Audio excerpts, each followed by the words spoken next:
Underground ambulance. धनी नागेंद्र का गांव में बहुत अच्छा नाम और गौरव रहता है।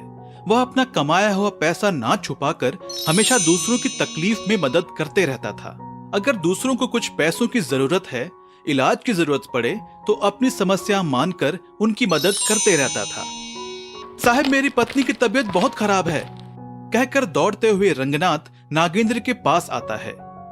तुरंत ही नागेंद्र कहता है, डरो मत, कुछ नहीं होगा, कहकर रंगनाथ को 10,000 रुपए देता है। नागेंद्र अपने जानकारी के एक हॉस्पिटल में फोन करके इस तरह बताता है, रंगनाथ नाम का एक व्यक्ति आपके हॉस्पिटल आ रहा है, इसका पूरा ध्यान रखें, कहकर हॉस्पिटल वालों से बात करता है। तब रंगनाथ नागेंद्र को दोनों हाथ जोड़कर नमस्कार करता है। नागेंद्र दोपहर के समय हॉस्पिटल फोन करता है। डॉक्टर साहब, रंगनाथ की बीवी कैसी है? अभी ठीक है सर, घबराने वाली बात नहीं है, 2 दिन में डिस्चार्ज हो जाएगी। उनसे आप लोग पैसे मत लेना, वो बहुत गरीब है, जितना भी खर्च हुआ मैं आपको दे दूंगा, मुझे फोन पर बता देना डॉक्टर। सुबह 10 बजे का समय था। सड़क ऑफिस जाने वालों के साथ, स्कूल जाने वालों के साथ और अपने काम पर जाने वाले लोगों से भरा हुआ था। नागेंद्र अपने कार में फैक्ट्री के लिए जा रहा था। रिंग रोड सर्कल के पास पहुंचने के बाद ट्रैफिक जाम हो जाता है। बहुत ज्यादा समय के बाद भी ट्रैफिक क्लियर नहीं हो पाता है। नागेंद्र के कार के बगल में ही एक इमरजेंसी एम्बुलेंस सायरन बजाते रहता है। उस एम्बुलेंस के लिए भी रास्ता नहीं रहता है, इतना ज्यादा ट्रैफिक जैम हो जाता है। नागेंद्र अपने कार का शीशा नीचे करके चिंता से उस एम्बुलेंस की ओर देखता है। यह सोचता है कि उसमें बैठे लोग पता नहीं कितनी मुसीबत में होंगे। कुछ भी नहीं कर सकता। अब तक आधे घंटे से ऊपर गुजर चुका था, फिर भी ट्रैफिक जैम क्लियर नहीं हुआ था। एम्बुलेंस का सायरन बज रहा था। नागेंद्र खुद को रोक नहीं पाता है, इसीलिए कार से नीचे उतरता है ताकि उसमें बैठे लोगों की स्थिति को देख सके। एम्बुलेंस की ओर 2 कदम बढ़ाते ही एम्बुलेंस की डोर खुलती है। इसमें से एक बूढ़ा आदमी रोते हुए नीचे उतरता है और उसके हाथों में एक 3 साल की बच्ची आखिरी सांस लेती रहती है। बूढ़ा आदमी उसे अपने हाथों में लेकर ट्रैफिक पार करते हुए भागते हुए जाता है। बहुत रात तक नागेंद्र को नींद नहीं आती है। उसे बार बार यही दृश्य दिखाई दे रहा था कि कैसे वो बूढ़ा आदमी बच्ची को लेकर भाग रहा था। वो बच्ची कौन है, अभी उसकी हालत कैसी है, यह सोचते हुए नागेंद्र इधर उधर टहलने लगता है। आज मैंने ये एक दृश्य ही देखा है, पता नहीं इस दुनिया में 1 मिनट में कितनी ऐसी घटनाएं हो रही हैं। इस तरह सोचते हुए बहुत देर बाद नागेंद्र की आंख लग जाती है और नींद में उसे नागेंद्र कहकर किसी के पुकारने की आवाज आती है। नागेंद्र झट से उठकर बैठ जाता है और उसके सामने बहुत ज्यादा रोशनी में एक आकार दिखाई देता है। नागेंद्र कांपते हुए बोलता है, कौन है आप? मैं हूं नागेंद्र, तुम हमेशा मेरी पूजा करते हो, मैं तुम्हारा भगवान। तुरंत ही नागेंद्र अपने दोनों हाथ जोड़कर उस रोशनी को नमस्कार करता है। स्वामी, आप, आज तो मेरा जीवन सफल हो गया। हर दिन तुम बहुत ही शांति से सोया करते थे, फिर आज क्या हुआ कि तुम सो नहीं पाए हो? मैं इसलिए आया हूँ। नागेंद्र उन्हें उस एम्बुलेंस वाली बच्ची के बारे में बताता है। नागेंद्र, इस दुनिया में पैदा होने वाले हर प्राणी का अंत मरण है, लेकिन मानव से किए गए कुछ गलतियों के कारण आज स्वयं ही कुछ समस्याओं का सामना करना पड़ रहा है। आप लोग ठीक ढंग से प्रयत्न करेंगे तो आपकी सहायता करेंगे।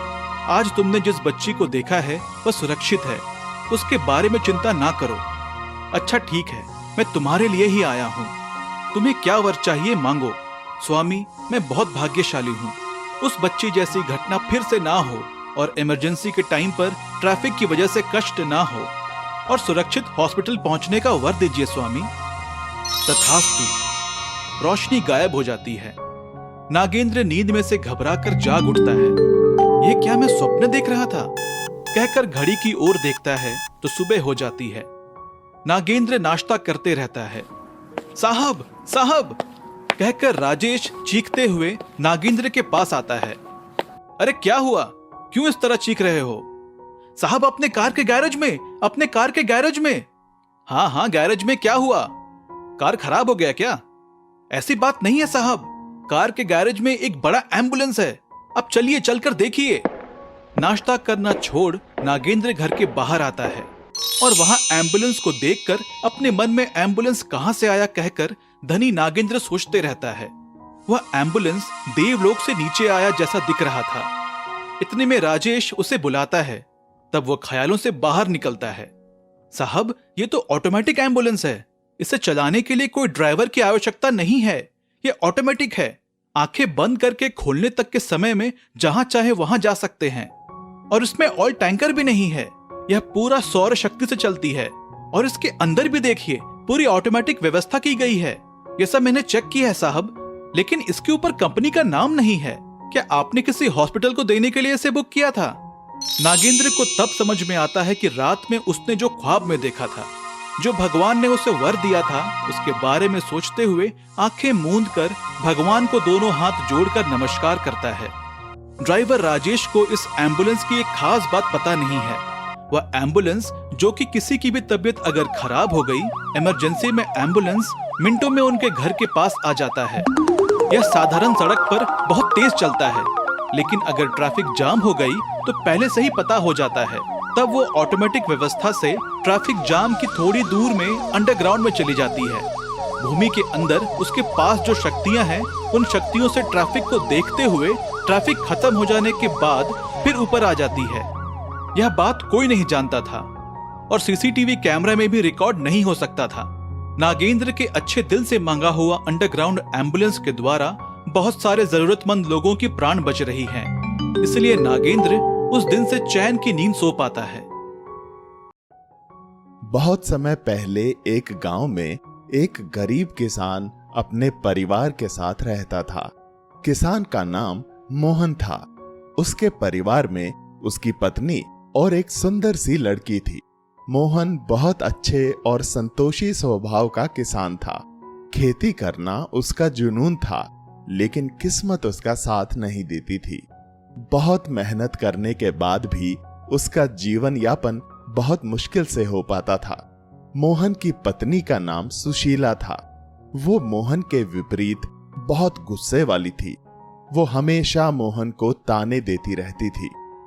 तुम सारी जिंदगी खेती ही करना, खेती से कुछ आमदनी तो होती नहीं है, बहुत मुश्किल से अपनी गुजर बसर चल रही है। शहर चले जाओ, वहीं पर कुछ काम देख लो, लड़की की शादी भी करनी है। अरे भाग्यवान, सब ठीक हो जाएगा, तू चिंता मत कर। इस बार खेती बहुत अच्छी होगी, हमारी गरीबी के दिन खत्म हो जाएंगे। इस प्रकार मोहन और उसके परिवार की जिंदगी आर्थिक परेशानियों में कट रही थी। कुछ समय बाद उस गांव में सूखा पड़ गया। बिना पानी के मोहन और उसके गांव के लोगों के खेत सूख गए। काम की तलाश में लोग शहर भागने लगे। तुम तो कुएं के मेंढक की तरह कुएं में ही रहना। अरे तुम शहर जाते क्यों नहीं? वहाँ पर जाकर कुछ काम धंधा कर लो। गांव के आधे से ज्यादा लोग काम की तलाश में शहर चले गए हैं। भाग्यवान, तुम ठीक कह रही हो। अब मुझे धन कमाने के लिए बाहर जाना ही पड़ेगा। अगले दिन मोहन शहर के लिए रवाना हो जाता है। उसकी बीवी ने उसके रास्ते में खाने के लिए एक पोटली में गुड़ चने बांध दिए थे। गांव से शहर के रास्ते में एक जंगल भी पड़ता था। कुछ समय बाद दोपहर हो जाती है। तब मोहन जंगल के बीच से गुजर रहा था। मैं बहुत थक गया हूँ और भूख भी लगी है। किसी पेड़ के नीचे आराम करता हूँ। मोहन एक पेड़ के नीचे बैठकर गुड़ चने खाने लगता है। मोहन जिस पेड़ के नीचे बैठा होता है, वो वास्तव में एक चमत्कारी पेड़ था। तभी एक आवाज आती है, हे पथिक, मुझे भी गुड़ चने खिलाओ ना। मोहन चारों तरफ देखता है, उसको कोई भी नजर नहीं आता। वो घबरा जाता है। कौन हो भाई? सामने आओ। भाई, तुम डरो मत। तुम जिस पेड़ के नीचे बैठे हो, मैं वही पेड़ बोल रहा हूं। मैं एक जादुई पेड़ हूं। मुझे तुम्हारे गुड़ चने खाने हैं। इनकी खुशबू मुझे बहुत अच्छी लग रही है। पेड़ भाई, तुम्हारा मुंह कहाँ है? मैं तुम्हें गुड़ चने कैसे खिलाऊं? तुम ऊपर देखो, तुम्हें मेरा मुंह नजर आएगा। तुम मेरे मुंह में गुड़ चने डाल दो। लो भाई, तुम गुड़ चने खा लो। मोहन ने सारे गुड़ चने पेड़ को खिला दिए। तुमने सारे गुड़ चने तो मुझे खिला दिए, अब तुम क्या खाओगे? कोई बात नहीं पेड़ भाई। मैं तुम्हारे लिए भोजन की व्यवस्था करता हूं। चमत्कारी पेड़ अपने जादू से एक भोजन की थाली मंगवाता है। उसमें काफी तरह के व्यंजन होते हैं। पेड़ भाई, जब तुम खुद इतना अच्छा खाना मंगवा सकते हो तो तुमने मेरे गुड़ चने क्यों खाए? मैं अपनी किसी भी जादुई चीज का उपयोग नहीं कर सकता। हाँ, दूसरे लोगों को करवा सकता हूं। पेड़ भाई, तुम मुझसे दोस्ती करोगे? क्यों नहीं भाई। अच्छा ये बताओ, तुम इस जंगल के रास्ते कहां जा रहे हो? गांव में सूखा पड़ गया है, खेती सूख गई है। काम की तलाश में शहर जा रहा हूं। देखो मित्र, अब तुम्हें शहर जाने की जरूरत नहीं है। मैं तुम्हें चमत्कारी जल और चमत्कारी बीज देता हूं। ये जल होदी में डाल देना। होदी पानी से लबालब भर जाएगी और कभी खाली नहीं होगी। और इन बीजों का उपयोग अपनी खेती में करना। तुम मेरे जादू और अपनी मेहनत से धनवान हो जाओगे। पेड़ भाई, तुम्हारी अति कृपा। मित्र, मुझे एक बात समझ नहीं आई। तुम अपने जादू से मुझे सोना चांदी भी तो दे सकते हो, फिर इतना झाम क्यों? इसका बहुत बड़ा कारण है मित्र। सोना चांदी पाकर तुम आलसी और कर्महीन हो जाओगे। मैं नहीं चाहता मेरे मित्र में कोई कमी आए। इसीलिए मैं चाहता हूं कि तुम मेरे जादू और अपनी मेहनत से धनवान बनो। मोहन जादुई जल और बीज लेकर गांव वापस लौट जाता है। जल को होदी में डाल देता है। होदी जल से लबालब भर जाती है और वो उन जादुई बीजों से खेती करता है। बहुत जल्दी ही अपनी मेहनत और पेड़ के द्वारा दी हुई चमत्कारी चीजों से मोहन धनवान बन जाता है। एक दिन पेड़ को धन्यवाद देने के लिए वो जंगल जाता है।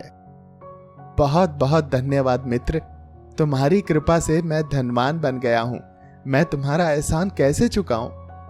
ये सब कर्मों का फल होता है। तुम्हारे कर्म अच्छे थे तो तुम धनवान बन गए। मेरे कर्म खराब थे, मैं एक पेड़ बन गया। मित्र, कुछ समझ नहीं आया, पूरी बात बताओ। मित्र, तुमसे क्या छिपाना। वास्तव में मैं एक बहुत सुंदर नवयुवक हूं। मेरा नाम भारत है। कई साल पहले एक ऋषि के श्राप के कारण मैं जादुई पेड़ बन गया। उन्होंने मुझसे भिक्षा मांगी। मैंने शरारतवश उनसे कह दिया, आप तो एक ऋषि हो, आपको तो चमत्कार आते होंगे, आप चमत्कार से अपने लिए खाना मंगा लो। ऋषि को गुस्सा आ गया। उन्होंने श्राप से मुझे चमत्कारी पेड़ बना दिया और कहा, जिस दिन कोई भला इंसान गंगा जल और कुएं का पानी मिलाकर तुम्हारे ऊपर डालेगा, तुम फिर से अपने असली रूप में आ जाओगे। अच्छा, इसमें कौन सी बड़ी बात है? मैं ये काम करूंगा। मैं तुम्हें तुम्हारे असली रूप में ले आऊंगा। अगर तुम ऐसा कर पाए तो तुम्हारी अति कृपा होगी। फिर मोहन घर आकर गंगा जल और कुएं का पानी लेता है और दोनों को मिलाकर जादुई पेड़ पर छिड़क देता है। जल छिड़कने के बाद पेड़ एक सुंदर नवयुवक में बदल जाता है। मोहन उस युवक को लेकर गांव आ जाता है। कुछ समय बाद उस युवक की सहमति से अपनी लड़की की शादी उससे कर देता है। इस प्रकार किसान का जीवन मंगलमय हो जाता है।